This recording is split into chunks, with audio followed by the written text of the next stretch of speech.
Bonjour, c'est Cryptolyse. On va parler aujourd'hui du Sol, donc la monnaie de Solana. Pour rappel, Solana, c'est une blockchain de niveau 1, très performante avec notamment une technologie qui s'appelle The Proof of History, qui est globalement la preuve d'histoire, c'est-à-dire que on se retrouve avec une blockchain qui est assez légère, étant donné qu'on a besoin qu'une partie de jours pour pouvoir un certain nombre de jours pour pouvoir déterminer si les blocs sont cohérents ou non. Et donc on a une blockchain qui est très peu chère, performante et surtout avec une grosse communauté derrière. C'est, à l'heure actuelle, une blockchain qui est en train de gagner une adhésion monumentale au niveau des Layer 1, tout simplement parce que, elle a toutes les capacités, en fait, elle ressemble à toutes les blockchains, à tout ce qu'on peut attendre d'une très bonne blockchain de niveau 1 et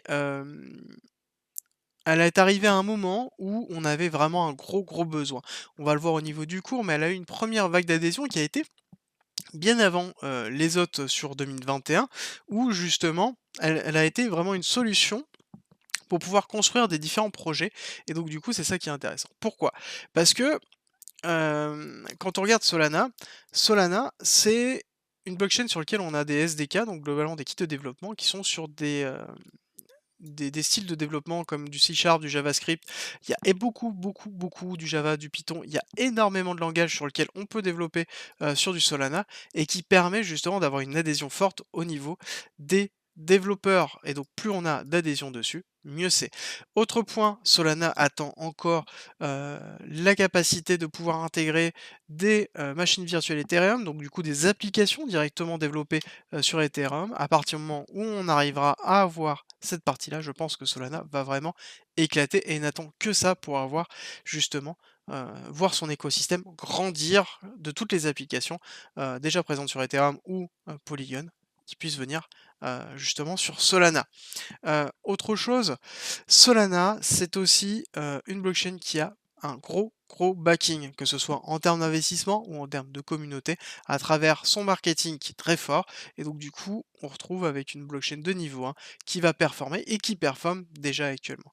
Petit rappel, je suis pas conseiller financier, je vous présente tout simplement mon avis, mes recherches, à vous de m'utiliser pour construire votre propre stratégie et n'hésitez pas à nous rejoindre sur le Discord, il y a plein d'informations pour vous aider justement à construire votre propre stratégie et à échanger avec nos membres. Nous sommes bientôt 500, donc voilà, n'hésitez pas. Pour l'analyse technique, on a une grande vague 1, suivie d'une vague 2, donc on est sur de l'héliotisme. On a terminé même une schématique d'Elliott avec une vague 1, vague 2, vague 3, vague 4, vague 5 qui s'est terminée sur cette fin d'année en novembre 2021. Et ce que je vous disais juste avant, c'est qu'on voit cette énorme poussée qui a eu lieu durant cet été 2021, qui a été très conséquente, étant donné qu'on a eu une poussée qui a fait quand même un x8. Et ce qui montre quand même que cette blockchain est là pour combler un besoin, à l'heure actuelle, très présent. Et c'est vrai qu'on se rend compte qu'on a une adhésion très forte de Solana, alors qu'elle n'a pas encore la capacité de pouvoir intégrer de façon naturelle des machines virtuelles, en tout cas comme beaucoup d'autres, blockchains. Et donc on peut justement se projeter sur l'avenir de Solana. En tout cas, moi je me projette sur quelque chose qui va être vraiment, grandissante parce qu'elle a tout pour pouvoir être une très bonne blockchain de niveau 1. On a terminé cette vague 3, cette vague 4, le retracement et on a fait la dernière vague, la vague 5, la vague des retail, pour terminer notre schématique d'Elliott et nous sommes dans le retracement A, B, C, retracement classique, avec une vague C qui, n'est pas terminée à mon goût, qui va aller chercher justement l'order block très important qui se trouve ici, qui est dans les 73 à 60 avec, une corrélation avec le 786 de cette première poussée d'Elliott. Donc du coup, on a un retracement qui retrace jusqu'au 786 qui serait à 57-58 et donc qui sera un retracement tout à fait cohérent. Ce qui est intéressant à savoir, c'est que dans ce retracement, on pourrait y voir directement quelque chose de très fort qui serait une nouvelle schématique d'Elliott. Cette schématique d'Elliott serait une vague 1, une grande vague 1 du coup, et une grande vague 2, et qui vont nous aider justement à nous projeter un petit peu plus sur d'éventuels, tout simplement, objectifs qu'on va voir tout à l'heure. Pour moi, la spot zone, elle est assez grande étant donné que je privilégie toujours, si vous m'écoutez et que, vous lisez le Discord, la DCA, la mise en place de spot tout simplement sur de l'investissement sur des blockchains qui ont un fondamental très fort, comme c'est le cas de Solana. Et vous avez vu qu'à l'heure actuelle, on est en plein dans la spot zone et je pense qu'on peut descendre encore un tout petit peu la spot zone parce qu'on peut avoir des incursions à travers des mèches, qui peuvent descendre en dessous du 786 sans forcément invalider cette grande vague 1 et cette grande vague 2 et donc qui sera en cohérence avec aussi, l'ensemble du marché des cryptomonnaies. D'accord? Donc, là, on serait dans cette schématique-là. D'autre part, on peut voir une schématique de Wyckoff qui est en train de se mettre en place avec un BCARST et là on serait dans le saut. Il est vrai qu'on pourra avoir cette schématique-là, mais on a aussi d'autres schématiques qui, peuvent être visibles. On a 3 autres, et je vais vous les présenter maintenant. On peut avoir, on va la mettre en vert, hop, un BC qui peut se trouver ici avec un AR. Un ST qui prend la liquidité du BC, donc on serait dans une schématique de Wyckoff de réaccumulation, avec une réaccumulation forte, étant donné que le saut va prendre la R, donc va prendre la liquidité de la R, et pour aller continuer à faire des plus hauts et valider justement un UT. On pourra avoir cette schématique-là qui se met en place. On pourra avoir une autre schématique qui est totalement dans la continuité de celle-ci et de celle-là, pareil, qui serait avoir ici un psy, donc c'est-à-dire une première intention d'arrêt haussière, heu, en daily, donc une grosse intention, suivie, ici d'un BC, donc qu'on a noté, hop là, je la cache, un BC qui est là, et là on serait dans l'AR. Donc cette fois-ci on annule cette vision-là, qui est une première vision qu'on nous donne, qui est ce qui est noté, hein. Donc, en l'occurrence c'est une vision et une, une lecture des graphiques qui est cohérente, on pourrait avoir un BC là et on pourrait être ici dans la R et donc avoir un ST qui va coïncider avec le reste des 2 schématiques, qui va prendre un nouvel ATH et donc valider une nouvelle réaccumulation.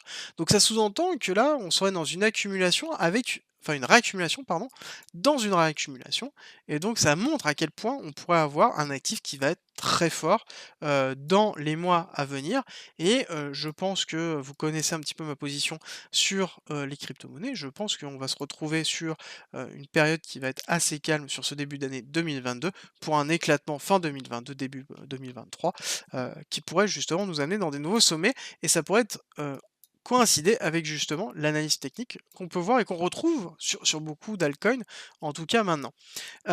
Donc globalement, moi personnellement, je, rentre sur du Solana en DCA dans ces zones-là et j'attends toujours que ça descende encore un petit peu pour me renforcer et recharger dans ces parties-là. Au niveau de cette schématique d'Elliott, pour essayer de se donner des objectifs tout simplement.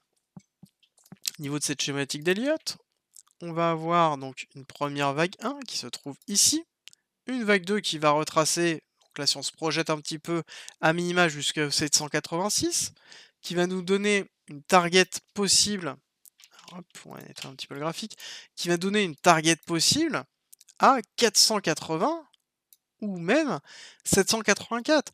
Alors vous allez me dire, oui, ben, ça monte le market cap quand même très très haut. Je suis tout à fait d'accord, mais ça coïncide aussi avec l'évolution de l'ensemble du marché des crypto-monnaies. On pourrait très bien se retrouver avec un Solana à 500 $, c'est tout à fait logique, tant que l'ensemble du marché des cryptos suit. D'accord? Et c'est cette évolution-là où on retrouve une capitalisation générale du marché des cryptos qui va croître. Donc pour moi, ici on est dans une réaccumulation de réaccumulation. On a des entrées ici, on va valider une grande vague 1, une grande vague 2, ici pour ensuite repartir à la hausse avec une schématique, on n'oublie pas la notion de fractalité du marché, avec une schématique qui va se faire de façon suivante, hein, ça va pas être hop, on y va direct to the moon. On va tout simplement ici faire une vague 1, une vague 2, une vague 3 potentiellement, hop, même une grande vague 3, soyons fous, ou même on pourrait avoir une vague 1, une vague 2, une grande vague 3, vague 4, vague 5, et ensuite faire un retracement classique en ABC et refaire une nouvelle schématique. Et donc ce qui serait cohérent avec la double, réaccumulation que je vous ai présentée et donc qui pourrait nous amener justement sur un actif très haut. À savoir que le fondamental va jouer et notamment ce fondamental va être, très fort étant donné que ça peut apporter une adhésion massive à cette blockchain de niveau 1 qui correspond à des besoins réels au niveau du marché. Voilà. Merci d'être resté avec moi jusqu'au bout. Abonne-toi, partage si t'as aimé et rejoins-nous sur Discord. C'est avec plaisir qu'on t'accueillera et à très vite.